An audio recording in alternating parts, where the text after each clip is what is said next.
a lot of women want to be raped. And when I say raped, I mean like, that sounds bad when I say it like that. But there's like a lot of women that really want a guy to beat the shit out of them. But also they have to pretend, but part of it is they have to pretend like they don't. I have 3 sons, 10 and younger, and I've had conversations with all my sons about what misogyny is, what the manosphere is, so that they can recognize it when they see it. Nick Fuentes was recently platformed by Tucker Carlson, and his brand of incel misogyny is not only becoming more normalized, but it is being fed to young men online.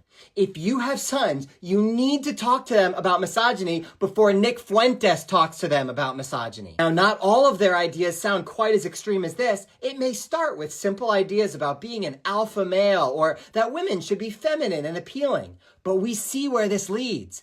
Traditional gender role culture is rape culture. So let me help you identify some of the bad ideas for you to talk to your kids about. First of all, male loneliness is women's fault. Why aren't people married? Well, I mean, honestly, it's the women. I think a lot of men are looking at women and they're very liberal. They're overweight. They have a very high estimation of themselves. I think that people call it hoflation. This is in some ways the foundation of this incel movement. It's built on male resentment.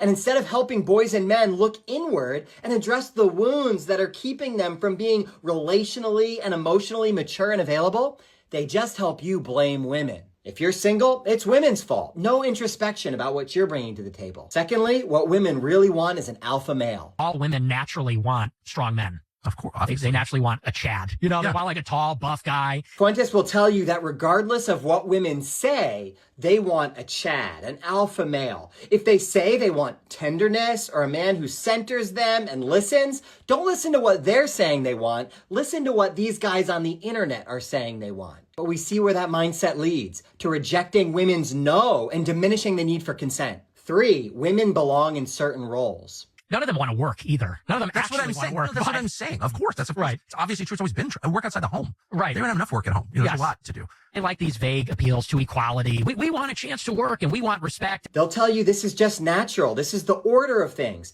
More and more of these internet figures are saying the quiet part out loud, that they don't even think women should have the right to vote. And these men love to talk about how women belong in the home, but then they act like they're leeches off of a man's salary. But the data's pretty clear that not only are women now just as employed as men in the marketplace, and few households can even survive on just a man's income, but even in these 2-income households, the woman does far more unpaid domestic labor.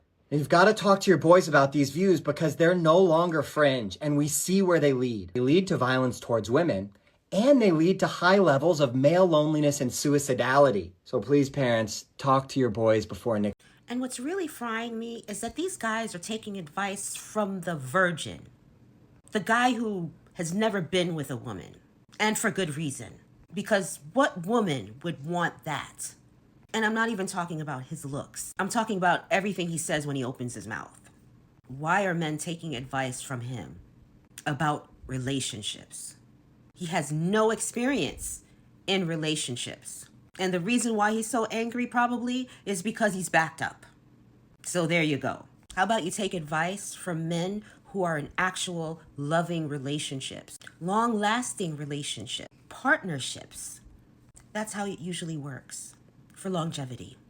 That's all I'm saying. And another thing, he's also saying that women should settle. Doesn't matter what the man is bringing to the table. We should just be happy to have him, regardless. I'm just saying, do men settle? Aren't they holding out for the supermodel or the OnlyFans girl? They're looking for the ideal, right? They're not just going to settle for any old chick.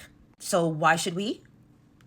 Your standards must be up here and ours must be down here because you can't rise? That's saying more about you than us. Just saying.